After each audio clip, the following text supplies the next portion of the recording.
नमस्कार दोस्तों, और टीईटी तैयारी चैनल में आप सभी साथियों का फिर से एक बार स्वागत है। साथियों, आप सभी को पता है कि कल जो है नियुक्ति पत्र आप सभी को दिया जाएगा माननीय मुख्यमंत्री जी के द्वारा। और जो भी साथी हमारे बिहार के 38 जिला में चयनित हुए हैं उनको वहां के जिला शिक्षा पदाधिकारी के द्वारा या वहां के बड़े पदाधिकारी के द्वारा आपको नियुक्ति पत्र दिया जाएगा। लेकिन उस नियुक्ति पत्र में क्या लिखा है इससे मैंने आपको अवगत करवाया था। इसमें एक महत्वपूर्ण बात और भी लिखा है जो मैं आप सभी के बीच में रखना चाहूँगा। खास करके बिहार के तमाम जितने भी शिक्षक हैं या नियोजित शिक्षक हैं उनके बारे में इसमें क्या लिखा है वो जानना बहुत ही ज़रूरी है। क्योंकि आप सभी बार बार एक ही बात पूछ रहे हैं कि ये जो हम सभी को औपबंधिक नियुक्ति पत्र मिल रहा है इसका मतलब क्या है कि आगे अभी बहाली प्रक्रिया में और समय लगेगी। बिल्कुल आप सही कह रहे हैं, इस बहाली प्रक्रिया में अभी आगे और समय लगेगी क्योंकि ये काउंसलिंग की प्रक्रिया हुई है। मैं आप सभी को एक बात बता देना चाहता हूं कि पिछले छठे चरण में जो बहाली की प्रक्रिया हुई थी उसमें काउंसलिंग के उपरांत यानी कि 6 महीने के बाद जो है वो विद्यालय का आवंटन किया गया था, यानी कि फाइनल नियुक्ति पत्र दिया गया था। और अभी जो बहाली की प्रक्रिया चल रही है उसमें अभी भी ये नहीं माना जा रहा है कि आपने जो प्रमाण पत्र दिया है वो बिल्कुल सही है। आगे उसको जिस यूनिवर्सिटी से आपने जो भी डिग्री लिया है वहां से सत्यापित करने के बाद आपका वेतन शुरू होगा। यहां पर तो ये लिखा हुआ है कि आपने जो अभी प्रमाण पत्र सत्यापन के लिए दिया है उसका सत्यापन जब हो जाएगा तब आपको जो है नियुक्ति पत्र दिया जाएगा या विद्यालय का आवंटन किया जाएगा। इसमें स्पष्ट लिखा हुआ है दूसरे नंबर पर कि इसे नियुक्ति पत्र ना समझा जाए। तो इससे आप सभी बहुत ही अचंभित हैं कि भाई जब नियुक्ति पत्र ना समझा जाए तो हम सभी को फिर दिया क्या जा रहा है।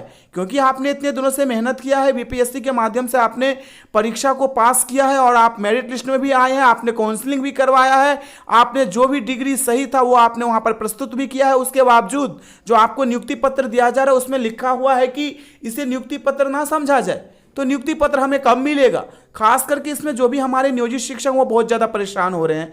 नियोजित शिक्षक बार बार पूछ रहे हैं कि क्या करें ना करें, क्या हम जाएं कि नहीं जाएं, क्या मैं जिस स्कूल में हूं उसके आसपास हमें विद्यालय मिलेगा कि हमको दूर भेज दिया जाएगा। देखिए, दूर तो भेजा ही जाएगा, इसमें कहीं से भी कोई दोहराए वाली बात नहीं है। जहां आप काम कर रहे हैं वहां तो आपको मिलना ही नहीं है। और सरकार झूठ मूठ में ये बातें परोस रही है कि हम 1 लाख शिक्षकों की बहाली किए हैं। कहीं से भी ये 1 लाख शिक्षकों की बहाली नहीं किए हैं। इसमें लगभग यदि देखा जाए तो आपने देखा होगा कि 30,000 तो नियोजित शिक्षक ही हमारे सेलेक्ट हुए हैं और 10,000 हमारे ऐसे साथी हैं जो अभी तक काउंसलिंग नहीं करवाए हैं। और इसमें ऐसे साथी भी होंगे जो काउंसलिंग कराने के बाद भी फर्जी पाए जाएंगे। तो कैसे इसको समझा जाए कि आपने 1,20,000 शिक्षकों की बहाली की है? अभी तो ये बहाली प्रक्रिया अधीन है, अभी मेरिट लिस्ट को फाइनल समझा ही नहीं जाए। क्योंकि उसमें स्पष्ट रूप से लिखा हुआ है, मेरिट लिस्ट के ऊपर में आप देख लीजिएगा कि औपबंधिक मेरिट लिस्ट में प्रस्तुत कर रहा हूं या औपबंधिक मेरिट लिस्ट दिया जा रहा है।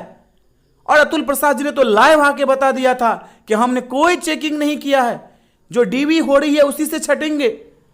बार बार कहा जा रहा है कि मैं 1,20,000 शिक्षकों की बहाली कर रहा हूं, कहीं से भी आप 1,20,000 शिक्षकों की बहाली नहीं कर रहे हैं। और इसमें सबसे महत्वपूर्ण जो लिखा है वो मुझे दिखाना आपके लिए बहुत ही जरूरी है। घोषणा वाले स्थान पे देख लीजिए, इस तरह का हम सभी को जब हम काउंसलिंग करवाए थे तब एक जो है वो पर्ची फाड़ के दिया गया था घोषणा पत्र के रूप में। मैं घोषणा करता या करती हूं कि मेरे द्वारा दी गई सभी सूचना प्रमाण पत्र सत्य है, विभाग की उपरोक्त शर्तों को मानता या मानती हूं। मेरे द्वारा दी गई कोई भी सूचना प्रमाण पत्र यदि गलत पाया जाता है तो मेरे विरुद्ध कार्रवाई करने हेतु विभाग जो है सक्षम है। दूसरी बात यहां पर यह लिखा गया है कि मैं यह भी घोषणा करता हूं या करती हूं कि मेरे किसी भी सरकारी या गैर सरकारी संस्था अथवा पंचायती राज नगर निकाय के शिक्षक के रूप में कार्यरत नहीं हूं। कार्यरत होने की स्थिति में औपबंधिक नियुक्ति के एक पक्ष के अंदर त्याग पत्र, विरमण पत्र, अनापत्ति प्रमाण पत्र सक्षम प्राधिकार से प्राप्त कर समर्पित करूंगा या करूंगी।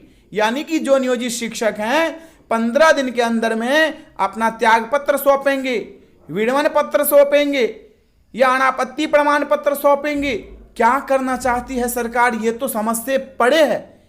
नियोजित शिक्षकों को जहां पर आप जीरो मान के चल रहे हैं, इतने दिनों से उन्होंने सेवा दिया है बिहार के स्कूलों में, बीपीएससी पास कर गए हैं, उनको आप निरंतरता का लाभ के लिए कोई बात नहीं लिख रहे हैं, ऊपर से उनसे त्याग पत्र लेना चाहते हैं, ऊपर से उनसे आप विरमण पत्र लेना चाहते हैं। अरे आपको तो यहाँ पे ये लिखना चाहिए था कि जो भी नियोजित शिक्षक इसमें सफल हुए हैं, मेरिट में आए हैं या अभी पास किए हैं, उनको राज्यकर्मी का दर्जा दिया जाता है। जब से वे कार्य कर रहे हैं तब से ही उनको राज्यकर्मी माना जाएगा, वरीय शिक्षक माना जाएगा, ये लिखना चाहिए था। आप लिख रहे हैं कि आप त्याग पत्र 15 दिन में जमा कीजिए, विरमण पत्र जमा कीजिए। अरे क्या है ये? कहीं ऐसा ना हो कि कहीं नियोजित शिक्षक वहां का भी नहीं रहे और यहां का भी नहीं रहे, क्योंकि इस बहाली की प्रक्रिया पर तो केस चलती रहेगी। आपने इतना इसमें छोड़ा है गलती कि इसमें तो लगातार केस होगा और इसको लेकर के हमारे नियोजित शिक्षक परेशान रहेंगे।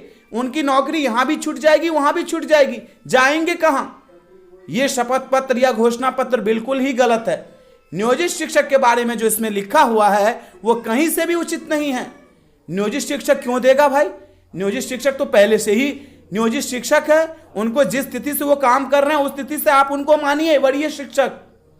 इस तरह का घोषणा पत्र हमें किसी भी प्रकार से जो है वो स्वीकार नहीं होगा। आगे बिहार के तमाम शिक्षक या शिक्षक अभ्यर्थी समझदार हैं। सरकार आखिर करना क्या चाहती है? पदाधिकारी स्पष्ट क्यों नहीं करते हैं? एक तरफ आप बहाली कर रहे हैं, दूसरी तरफ आप स्कूल में खाली कर रहे हैं पद को। एक तरफ बहाली, दूसरी तरफ खाली। क्या कोई समझदार नहीं है बिहार के लोग? क्या बिहार के शिक्षक समझते नहीं है इस बात को? क्या बिहार के शिक्षक अभ्यर्थी इस बात को नहीं समझते हैं? कहीं से भी ये उचित नहीं है।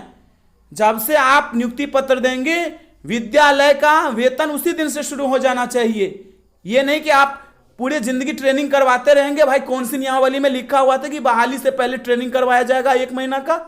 किस नियमावली में लिखा हुआ था? आज तक तो जितने भी साथी हमारे बहाल हुए, नियुक्ति पत्र पाए, विद्यालय में योगदान दिए, उसके बाद उनको ट्रेनिंग में भेजा गया और उनका वेतन बनता गया।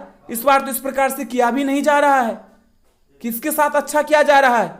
सोचने वाली बात है। आप इस वीडियो को ज़्यादा से ज़्यादा शेयर कीजिएगा। इस प्रकार से नियुक्ति पत्र हम सभी के बीच में आया है, जो कहीं से भी हमको नहीं लगता है कि इसमें कोई ठीक है।